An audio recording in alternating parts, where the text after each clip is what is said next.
hard, scary, beautiful. If we trust somebody to see a little bit more deeply into us, we feel scared that if you really saw who I am, you would walk out the door so fast.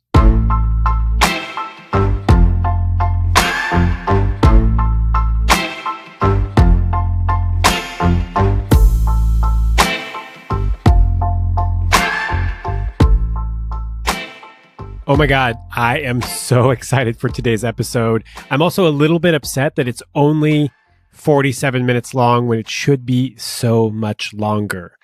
Today's guest is Dr. Alexandra Solomon. She is a self-proclaimed love nerd, which is pretty much like the same thing as a love bird, by the way. She's a licensed clinical psychologist. She's also a professor at Northwestern University. She teaches a class called Marriage 101. She's actually doing the thing that we need more of. We need more relationship education, and she's teaching that class, which I think is amazing. She's also the author of a book that I love called Loving Bravely. And it's a beautiful conversation. It's warm, it's intimate, it's connected. And we talk about vulnerability. We talk about bringing relational awareness to your relationship. We talk about attachment theory and boundaries, which you're going to hear a lot more of this year on the Love Drive because of how important it is to forming good, healthy, intimate relationships. I love this episode. I'm so grateful. I had the best time editing this episode because, first of all, Alexandra is an amazing speaker, and so it made my job really, really easy. And the content is near and dear to my heart. That's it. That's all I'm going to say. Other than my name is Sean Galanos, and this is The Love Drive.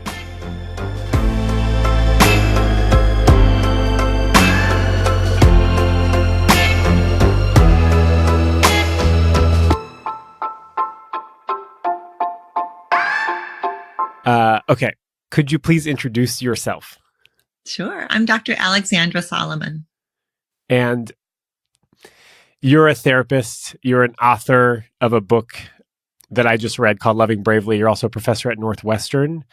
And you teach a class called Building Love and Lasting Relationships, Marriage 101?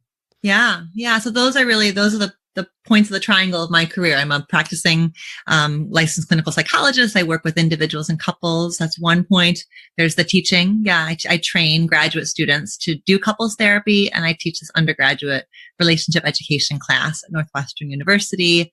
And then the third point of the triangle is that I write, I blog, and I present to all different audiences, professional audiences and lay audiences and young and old. And that's the kind of like external facing, translating what happens in academia and in clinical work, translating that to the general public.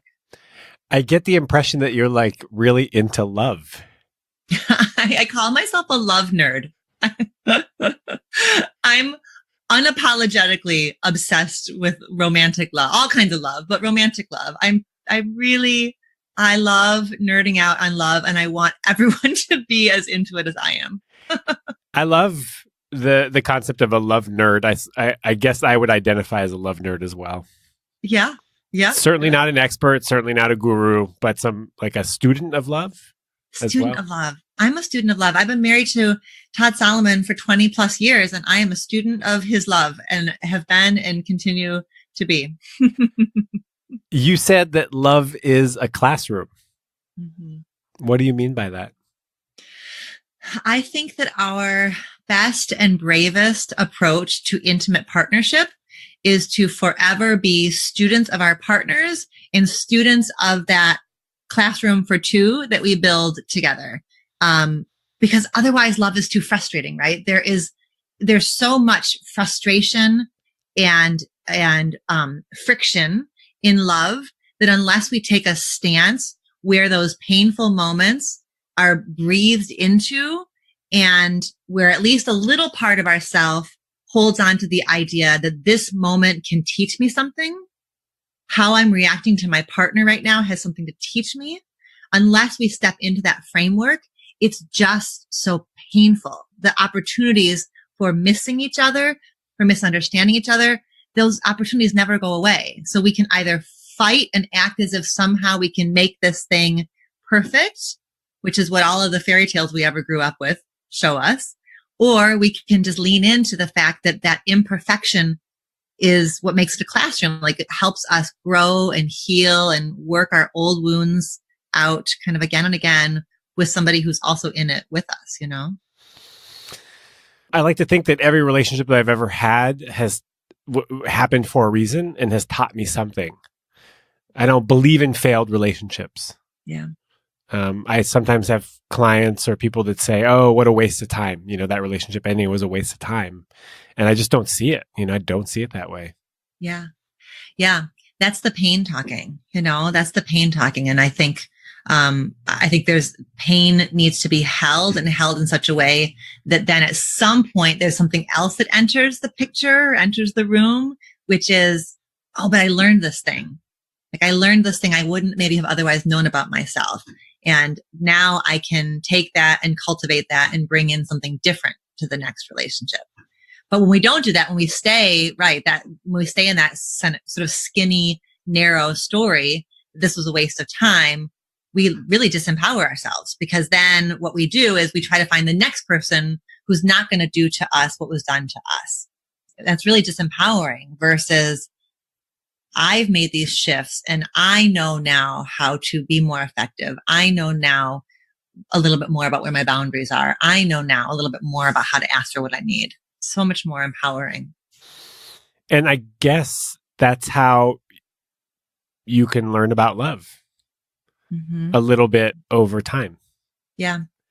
I think one of the risks that love nerds like you and I run is that we present this idea that all you have to do is figure yourself out, just like do this, understand this, fix this, heal this, and then go find somebody and you'll make a good relationship. And I think that is like the arrow does go in that direction. Like the more we understand ourselves and cultivate that self-aware relationship with ourselves, I do think we're better positioned to find a partner who really is healthy for us. But the arrow goes in the other direction too, that there's some stuff we can't learn outside of the ring, like even with a stack of books, even with amazing podcasts like yours, even with all these different things, part of the learning has to be like in the muck, in the mess. And sometimes, like you're saying, sometimes it means the relationship does not go the distance, but there's still learning there. And there's learning there that you can't learn from the safety behind your phone or your, book. This strikes a chord because I've been single for a long time and I've been doing a lot of work and I'm working with a therapist and I've had some short relationships in the last 10 years, but nothing really instrumental, and I know for a fact that I am so much more comfortable alone. Yeah. Because I'm not being challenged in some ways that relationships would challenge me. I'm sort of ready. I'm ready for a new challenge. With somebody, this is one of the questions I think I've gotten most often since publishing Loving Bravely is, what if your partner is less love nerdy than you are? Like, can that happen? Can a love nerd and a non-love nerd love each other? I think that's such an interesting question because we talk a lot about cultural differences, racial differences, personality differences, gender differences, and how we bridge those. And the difference between somebody who is super invested in the work, partnering with somebody who kind of is really comfortable living on the surface, I think that's an interesting kind of intercultural relationship. But to me, it is, can the less nerdy person at least hold space for the nerdier person? So the difference between, it's not my thing, but tell me more, I'm here and I care about it because you care about it, versus the eye roll and that's, woo woo, or that's ridiculous. So I think there's something about holding the work in contempt versus holding the work with curiosity. I don't know, babe. I'm not ever going to read the number of books you've read. I may do a little bit of couples therapy with you, but I'm probably not going to commit to, that's different than like, oh my God, I don't believe in therapy. That's a massive trigger phrase for me. I don't believe in therapy. So that one I think is tough for somebody who is really, really anti, like I would not do couples therapy. For that person to partner with somebody who's saying, I think we're hitting some stumbling blocks here. And I feel like we could use the help of somebody who can hear us, help us hear each other in some different ways. I tell my students, if you take nothing else away from my class, please take this away, that the first time your partner says to you, honey, I think we're having a hard time and we could use some couples therapy. We could use the support of somebody. The first time your partner asks you that, just go the first time. Because all too often, the couples who come into my office, they're in year 8 of not having made love. They've had the same fight so many times that it's like this well-worn path through the woods, or they've got one foot out the door. So people have different thresholds for which they call something a problem, and so the one who's got the more sensitive threshold and says, I think we're in trouble. I think we need help. I want the other person to lean in, even if they have some skepticism. The science is clear. Couples therapy works. It doesn't work all the time. It's imperfect. It makes sense why it works, right? To have some third person in that space with the couple who's able to kind of hold a little bit more awareness of the system, of the space between, is incredibly helpful, because when we're in it, I've been doing therapy with couples for as long as I've been married. And when my husband and I get in it, I can't hold a gracious, grand, systemic space where I can see the whole thing, right? When I'm in it, I'm in it. And, I don't think we ever really transcend that. Yeah. Are you a volume up or a volume down strategist? Oh, I am hard volume down. I go somewhere where nobody can find me. I'm a volume up guy. And in one of my relationships, she was volume down.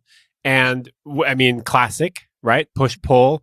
And we went to therapy. Within a year, we were 23 years old. Yeah, good for you. And it was, and we found recovery, me through alcoholism, her through her codependence. And I'm forever grateful for that experience. We were in therapy for 2 years. Yeah, beautiful. And I would love there to be an objective third party involved in my relationship whenever it's needed. Whenever it's needed, right? We call it like a dose-based approach. You do a dose of therapy. You don't stay in it forever, but you step away. And then you were planning a wedding, so stuff gets kicked up again. So you go back in, and then sort of like coming and going. My husband and I have had a variety of therapists throughout our relationship, and I know that I have been more hesitant to talk about my history in couples therapy than even my own individual therapy history. I remember for a long time I felt really sensitive about that. I felt shame of being a couples therapist who's had couples therapy. And a while back, I was like, you know what? I got to walk the walk if I'm talking the talk. And so I think part of what's therapeutic about couples therapy is it's a declaration to self and other that we matter, our love matters. And it's couples saying, we're going to have this hour a week where we put our phones away. We close the door. There's no kids. There's no job. There's no work. There's just you and I cultivating us. I think that is one aspect of the therapeutic element of it. It's the therapist, certainly, and the therapist skills and training, but it's also just the declaration that we matter and we're investing in us. I think that's a big part of it. In the book, Loving Bravely, there's my stuff, there's your stuff, and there's our stuff. Mm-hmm. And seeing a therapist could help with the our stuff part. Actually, it could help with all three of them to figure out what belongs to who. Right. And then also to nurture the our stuff. Right. Exactly. Yes, for sure. The science that's been really helpful around this is attachment theory, like attachment science. So we know, like, when we're born, we attach body, heart, soul, the whole thing. We attach to our primary caregivers in this way in which our primary caregivers like live in our bones. Like they live at a cellular level. They matter. Like we are interdependent from the very beginning. And the cool thing that happened with attachment science was it was initially the study of the parent-child relationship. And then in the 1990s, teams of researchers came in and were like, wait a minute, let's see what happens with adults. And it turns out adults in a pair bond, in an intimate relationship, attach to each other the same darn way that babies attach to their caregivers. Like we attach to intimate partners at this profoundly deep cellular level. And so when I can't find you, when I can't feel you, when you're in your volume up mode and I'm in my volume down mode, it's an attachment panic. Like it's a panic that happens at a very, very deep level. I think we have ways in this modern era of really emphasizing you got to be able to stand on your own 2 feet. We're so hard on the independence and you've got to be complete as a person. But that belies the science. And the science is that we're interdependent, that we really do. When there's a rift in the relationship, it really hurts, and it hurts in a profound way. Sue Johnson, who created emotion focused therapy, she's the one who really has helped couples therapists and the general public alike understand how profoundly interdependent we are on each other and how much love matters. Oh, love matters. I just like that as a bumper sticker. That's right. Love matters. Love matters. Other than reading your book and taking your class, how are we supposed to know how to love if I think a lot of us haven't been taught? Mm-hmm. I don't have a manual. Right. That's right. Yeah. I always say that when we're growing up, we're like these little social scientists in our house. You know, we're absorbing all kinds of mostly implicit, sometimes explicit lessons about what it is to love and be loved. We watch the adults in our households relate to each other and we feel how they relate to us. And so we come into our adult intimate relationships with all of these kind of paradigms and constructs and expectations of who we ought to be and who the other person ought to be that are so implicit that when our partner doesn't meet what we expect, we feel we're triggered. We go volume up, we go volume down, but we often lack the language to describe what it is that's happening, you know? And so to me, I think a big part of it is looking with curiosity and with compassion at that original love classroom, which was the house that you grew up in. It's not parent blaming. Like oftentimes my students are resistant because they don't want to blame their parents because they love their parents. So we're not ever victims of our parents, you know, but our parents are also works in progress and they have their own stories and they are their grandparents' kids, you know, so they came into, which I think is a massive compassion opener and helps us do that hard work of figuring out what we learned growing up and how it's helping us and how it's getting in our way. Yeah. Someone said recently, we didn't raise our parents. Yeah. Someone else did that. That's right. So That's right. I don't have to take ownership of how they were raised. They were raised in a different generation, a different era, and they're doing the best they can with what they had. Mm-hmm. And yep. we're all doing the same. Yeah. And the more we can see that stuff with some amount of clarity, the less likely we are to play it out with our partners.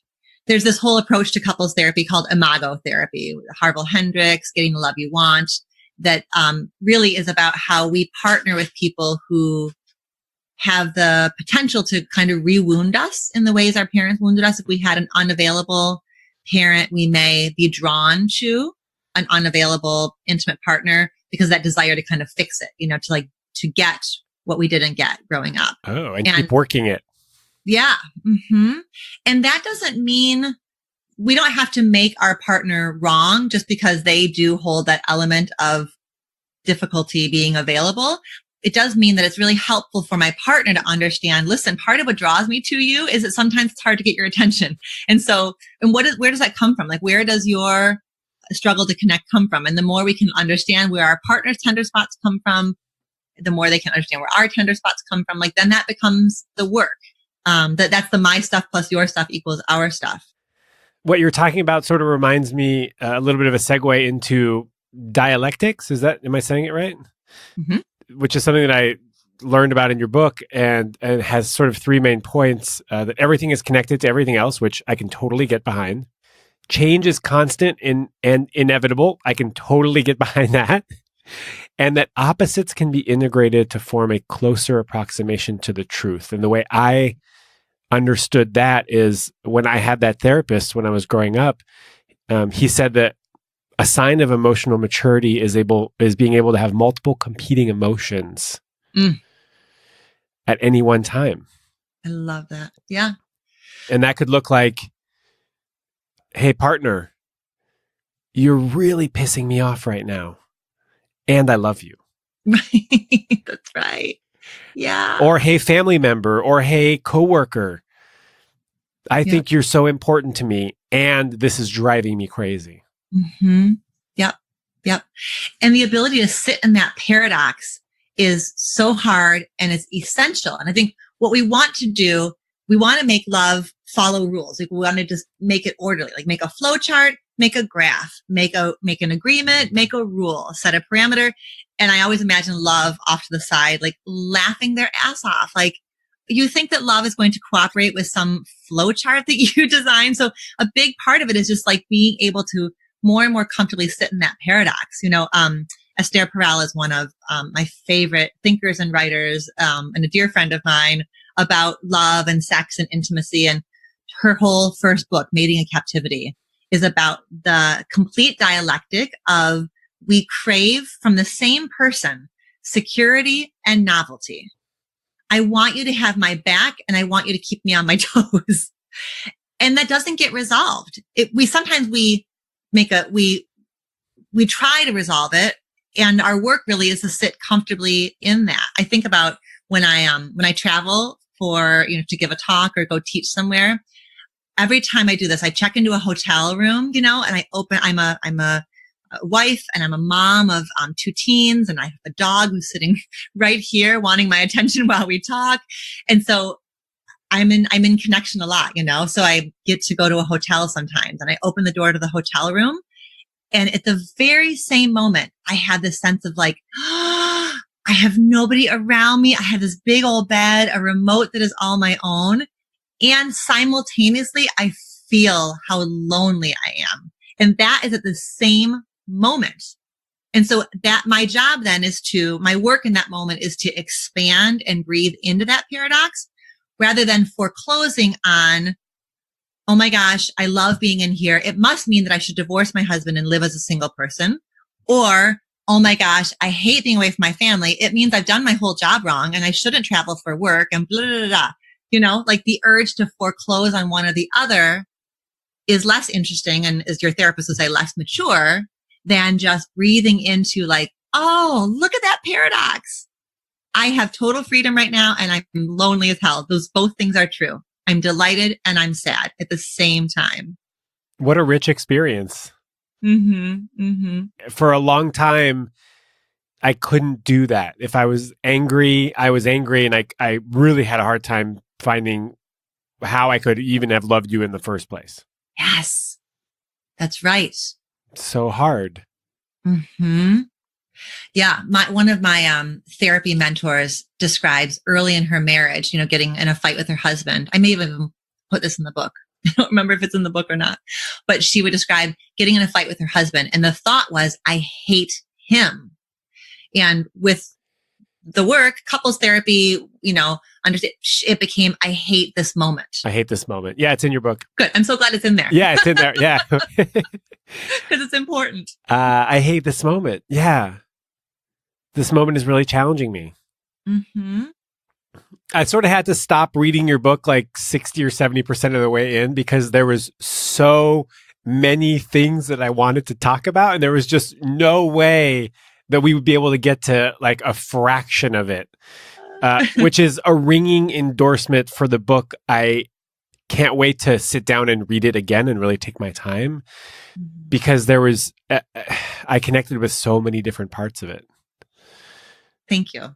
Thank you. Yeah, it's a truly beautiful book. So thank you for taking the time to write it. I'm assuming that writing a book is a lot of hard work. So thank you. And the book is about sort of big picture. It's about relational self-awareness. Mm-hmm. And can you tell me what that means? Yeah. So relational self-awareness, I define as cultivating a curious and compassionate relationship with yourself and using that as a foundation for how you love and are loved by an intimate partner. And so I think oftentimes we want our partner to heal us or to love us as we are, which we certainly do deserve to be loved as we are. But sometimes I think we ask for that instead of cultivating within ourselves. And so another dialectic, another both and is I want you to accept me as I am.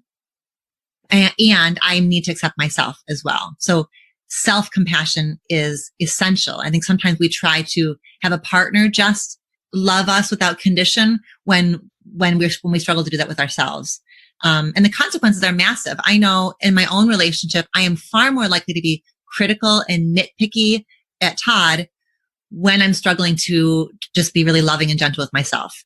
There's a total relationship there. I can't give him grace, compassion, kindness, and gentleness if I'm not giving it to myself.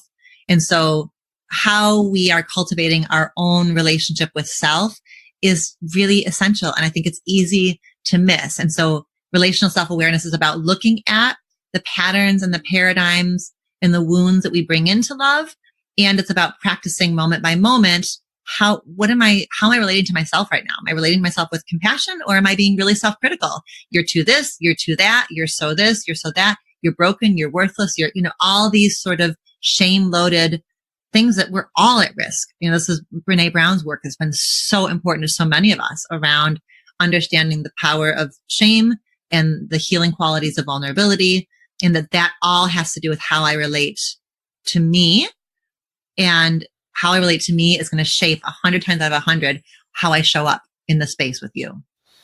I bawled my way through Daring Greatly. Sure. We all did. I mean, yeah, great. Yeah, great job. Right. That's right. I mean, amazing amounts of tears, which came from just, sadness at how I sometimes speak to myself. Yeah. And, I've got a picture of little me at 6 years old on my fridge, hanging on a maple syrup bucket. Beautiful. Wearing acid wash jeans and a bread bandana. Yeah. And I'm just reminded, like, every time I talk negatively to myself, like, would I say that to him, Right. Beautiful. It's such a beautiful opener to self-compassion. Yeah. I think more and more I talk about, the young, I have my couples put pictures of themselves as young people on their fridges as well, because it goes that way too, right? Like, would you talk, look at that picture of your partner when they were little and you wouldn't talk to them the way that you're talking, that's a massive opener too. I think we can have much more compassion for our partner's frustrating qualities when we can hook that frustrating quality to the story of who they used to be and what they had to survive in order to get to today. I think that's really, it's important to give it to ourselves, and it's important to give it to our partners. Yeah, I'm just thinking of all my exes and their baby photos. They're like small child photos, and they're so delightful. I mean, they're full of openness and joy and like trust. Mm-hmm. And some life has shaped us to be who we are now. Right. With our walls, with our defenses, with our reactions, with our wounds. Mm-hmm. Mm-hmm. It can be so hard to just remember that we're sort of a collection of experiences. Yeah, and that I love that idea that pain isn't. But we don't fix pain. We just hold pain. We just hold it with gentleness. And so another of my favorite teachers, Terry Real. Is it Terry Real who said this? Who the heck said this? Get it right. The more immature parts of us, get activated, like our wounds get activated.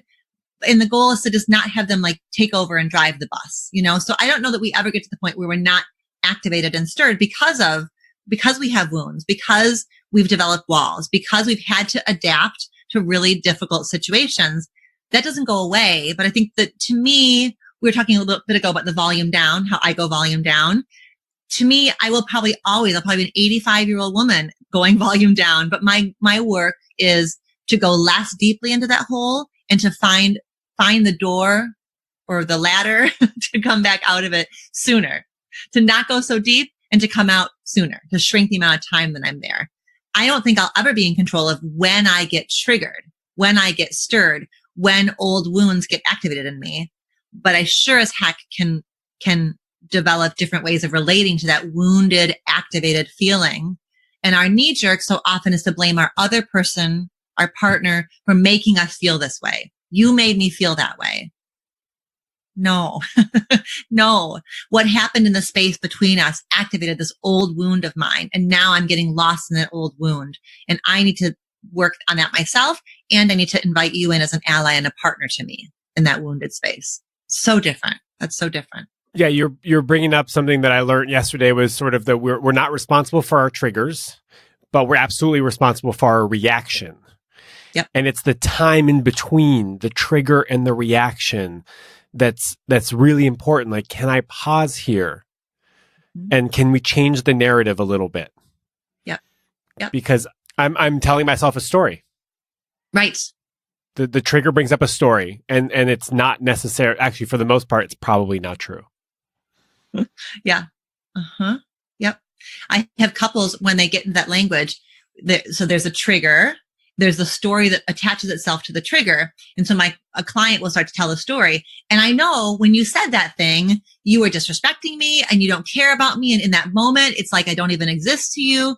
And there are 3 chapters into the story that the partner, when we slow down and we can check in and the partner can actually describe what was happening for them, that's not the story. But when that story gets going, it feels so convincing. You don't love me. I don't matter to you. You don't see me. That feels so convincing to us. And it's really hard to slow down and back up and be curious enough to really try to understand what was going on inside of our partner's mind, heart, body, soul. And it's hard because the defenses go up as soon as you say, you did this or you made me feel this way. I mean, as soon as someone uses that language, I think now I can probably be a little bit better at taking a pause. But actually, that's not true because last night I was having a phone call with a family member and we're both volume up people. And I was not able, I do all this work so that I can be a loving partner to somebody. But a lot of it goes out the window when it's, a perfect stranger cutting me off or a family member that's disagreeing with me. Yep. Yeah. That knee-jerk stuff is really, it's hard to manage.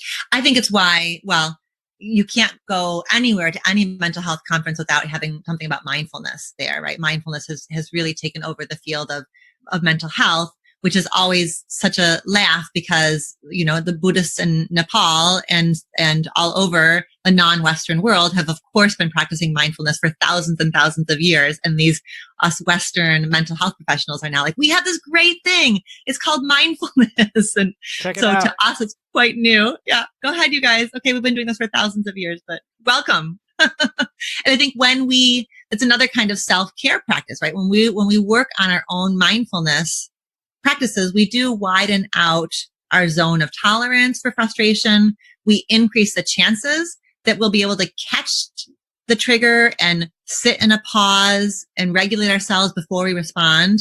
But I tell you what, right? You throw a family member in the mix, a mom, a dad, an intimate partner, a kid. When the stakes are high and the relationship is tight, it's harder to manage that trigger. And so another practice then is just to say, time out. I love us too much to keep talking right now. I love that phrase. I love us too much to keep talking right now. Which is hard because what the trigger is saying is you have to prove your point. It has to be right now. They need to understand, that is powerful force to be reckoned with. And I love us too much to be talking right now. I need to take a break is different than a volume down strategy. 100%. Because you're saying we're going to get back to it. Yep. I just need some time to let the emotions settle a little bit. Yep. I think that's beautiful. Mm-hmm.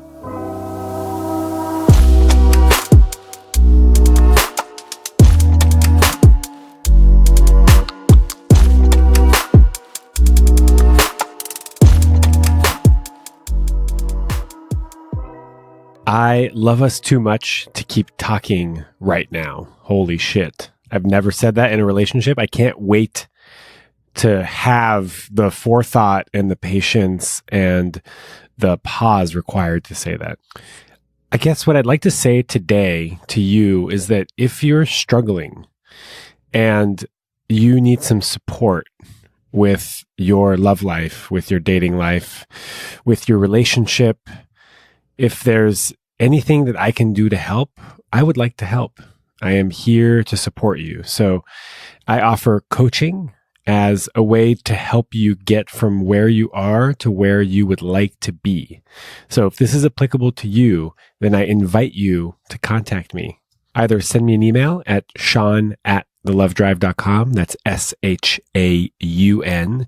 Or go to thelovedrive.com/coaching to learn more if coaching is right for you. It's not right for everybody. Some people need therapy. Some people need coaching. Other people just need a sounding board. But in any case, I invite you to contact me so we could figure out if and what I can do to help. Today on The Love Drive, we're talking with Dr. Alexandra Solomon, and we're about to dive into boundaries.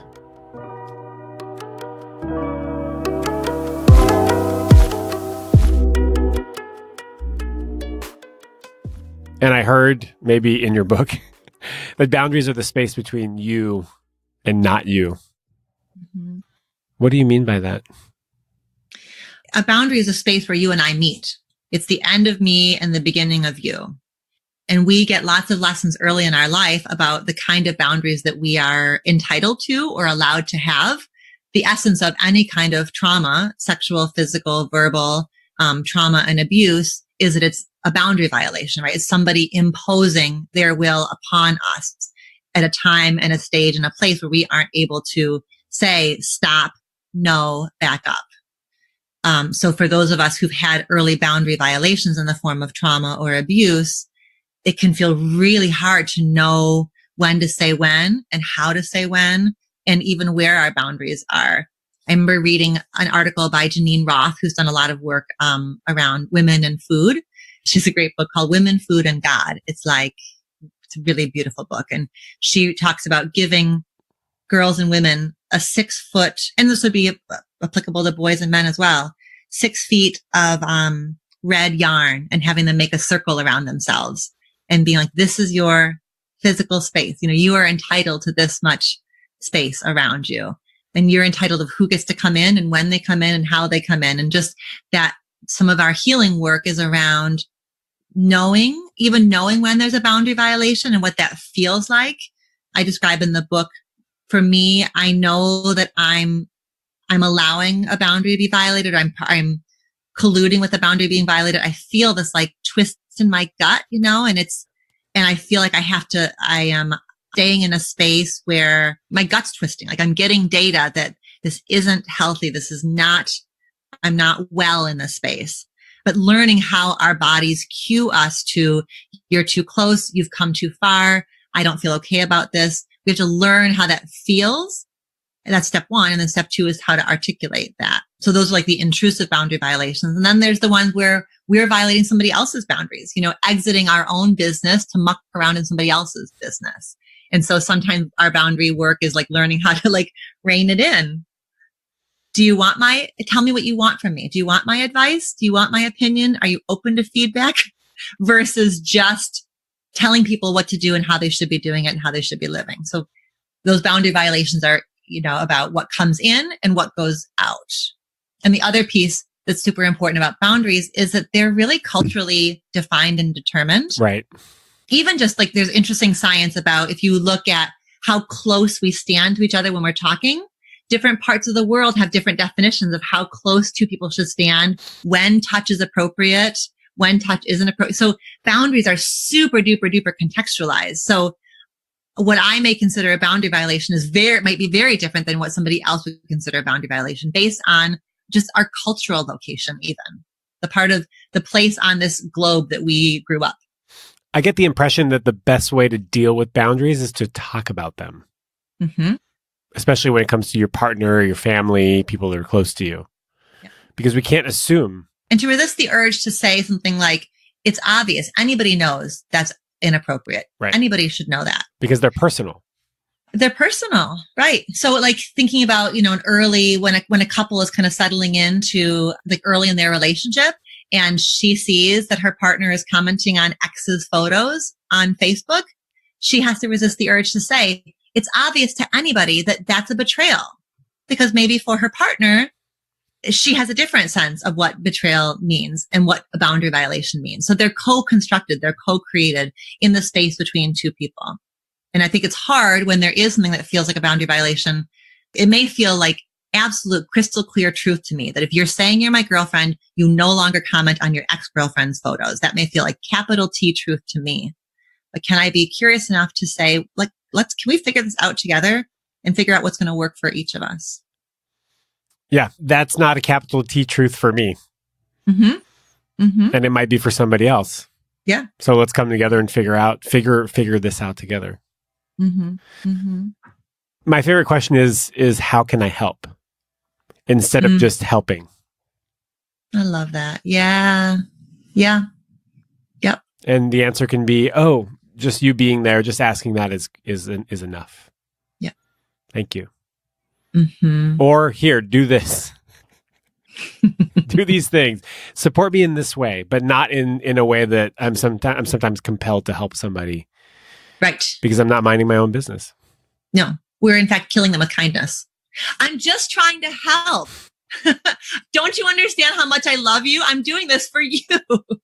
That's killing somebody with kindness. If they haven't asked to sign up for your newsletter called How You Should Live Your Life, it's not welcome. They're not ready for it. They're not interested in it. Someone said that unsolicited advice is a form of verbal abuse. It totally is. I'm on board with that. I mean, we need to be careful when we use the word abuse, but if for sure it's a boundary violation, unsolicited advice is 100% a boundary violation. That's true. We do have to be careful how we use the word abuse. Because people that have actually had real abuse would be like, well, Is it though? Is it? So a lot of the stuff that we're talking about here, you go into extreme detail in your book. So it would behoove people to just get the book if they want to learn any more about all of this. Plus, so much more. We're not even going to touch on soulmates because I feel like we could probably do a whole episode on soulmates. That's right. We'll be here all week. We're here all week. We're doing it's a 72-hour podcast. Yeah. I want to talk about soulmates, but I'm not going to go there because I feel like we could do a whole episode on it. But there's so much in the book. There's a quote that you said that sort of struck me, and so I want to read it. When we take the risk to dig a little deeper, what we access is our vulnerability, our most authentic expression of self, creating the potential to deepen the connection with yourself and with your intimate partner. Mm-hmm. I find that incredibly beautiful. Mm-hmm. Yeah.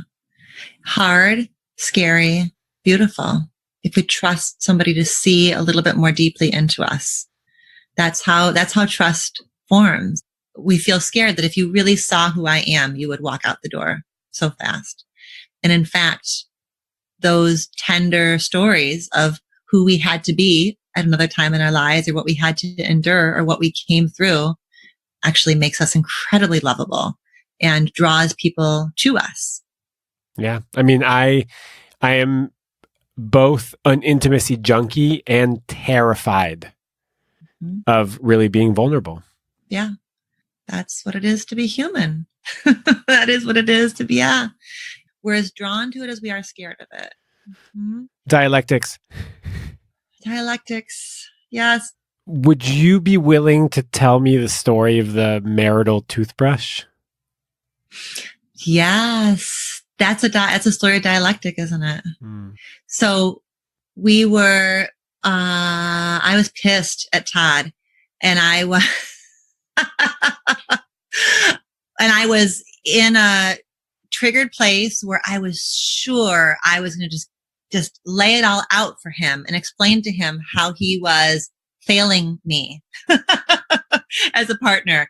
And I was in our room and I had taken a number of things, a number of sort of like peas under the mattress. Remember the story, The Princess and the Pea, and there's the pea under the mattress.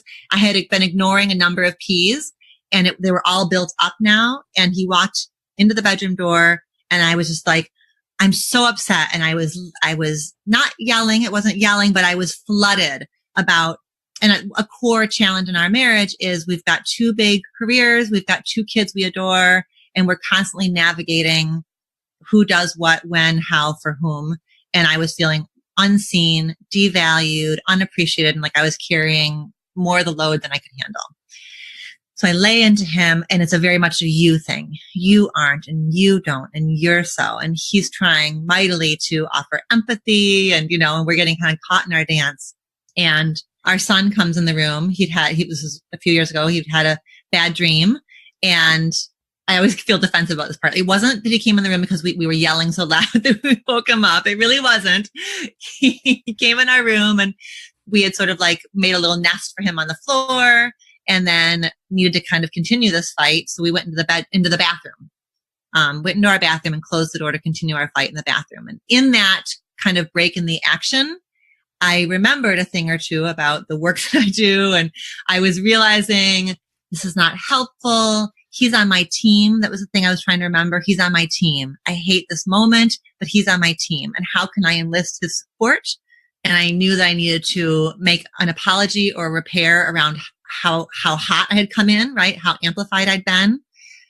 But it's hard for me to offer an apology. I think so when I become aware that my tone has been harsh, I feel ashamed of that. And it's hard for me to apologize. So we're in the bathroom and trying to figure out where we're going to pick this thing up. And out of the corner of my eye, I see our toothbrush holder. And he and I are the only two people who use this toothbrush holder. But jammed into this thing are no less than 8 toothbrushes. And in that moment, I just was like, what the fuck? Like, can I swear on your podcast? Sure. Yeah. Like, what the fuck? Like, what is this? Suddenly it held the entire nature of our marriage. Like, this is so ridiculous. Like, none of it makes sense. It's all really hard. We're doing the best we can. And so I did, what John Gottman would say was like a little verbal white flag. Was just like, I was like, babe, what is going on with this toothbrush holder? And he's like, yeah, I don't know. And I said, which one do you use? And he said, I use the pink one. And I was like, no, you don't. It's like, I use the pink one. And he says, no, I use the pink one. I know you do. You get up before me most days. And so then the pink one is moist. And so I really like to use the pink one because it's moist. And so in that moment, I realized also that we share the same toothbrush. And I was just done. I was like, this is all so ridiculous. We're doing the best we can. This is us. This is what we're trying to hold and navigate. And I felt this surge of compassion for me, empathy for him, and just the sense that we're doing the best we can, I love that. I love that sometimes it's a little moment like that can really pull you out and reconnect you with your partner. Yeah. A little white flag. And when one person does a little white flag, it's super helpful when the other person can honor that. He saw that I was trying, Because some people just take that little white flag and rip it up into shreds and just keep going. Yeah. What are you doing? We're trying to have a serious conversation here. Don't change the subject. Okay, I have 2 questions for you. What is a way in which your life turned out differently than you thought it would? Oh my gosh. I don't know that I knew that I would be somebody who'd be able to be married for as long as I am married. I grew up in a family with quite a bit of relational struggle and challenge. And I think I had in some ways the cards stacked against me in terms of being able to create and nurture something that feels good and healthy. So I think that's different than maybe I would have at 14 known was possible for me. Yeah, to me, all of the therapy I've done and my commitment to being a love nerd is kind of how that happened. Oh, beautiful. You're a miracle. You're a marriage miracle. I don't know. I've got one more question for you. I sometimes give free love advice. Well, actually, I do it every week, but I sometimes bring a sign and I put it on the street and I sit there sometimes with my microphone, sometimes not, just as a way of giving back and as a way of connecting with people with different struggles. One of the hardest questions that I get is, what is love? And I never really know how to answer it. So I'm giving you the one that I have a hard time answering. Beautiful. Well, I know it's a verb. That it has to be enacted and practiced. My favorite definition of love is from, so Bell Hooks is one of my favorite feminist authors, and she wrote a book called All About Love. And she uses a definition that she got from M. Scott Peck, who's like an old time, like 1980s, one of the initial self-help gurus. And his definition of love is that it is the ongoing commitment to the spiritual growth of another person, and that it is that it is a relationship of constancy. And the two pieces of that I love is that loving somebody means bearing witness to the continuing evolution of their soul, and that there's no way of loving somebody without that constancy. I was here yesterday for you. I'm here today for you, and I'll be there for you again tomorrow. That constancy, that commitment that so many of us fear and struggle with. Loving somebody requires us to put both of our feet in and say, I'm here and I will be here. That's what helps us create that container that's safe enough to be vulnerable. That is also one of my favorite definitions of love. Mm-hmm. It's a good one. Care, compassion, respect, and the ongoing support of your spiritual development. Yeah. Yeah. Can't really find a better one. Mm-hmm. Where can we find you? Well, the best place is on my website, dralexandrasolomon.com. And on that website, you'll find my social media. The social media venue that I enjoy the most is Instagram. I really have been enjoying working with quotes. I love quotes, and so I've got quotes in those little sort of microblogs on Instagram, and on my website, there's longer articles and lots of resources, books that I have loved about love and sex and parenting. So there's a lot of information there. Also, where to get your book is on Amazon and also on your website. Absolutely. Yep. Yeah. Amazon, Barnes & Noble. I love when people send me a picture of my book on the shelf in Barnes & Noble. I always just delight in seeing my baby out in the world and all these different bookstores. It's really fun. Thank you so much. I really, really appreciate you and the work that you've done and the time that you've given me. It means a lot. Thanks for having me on. I really enjoyed it. You're so welcome.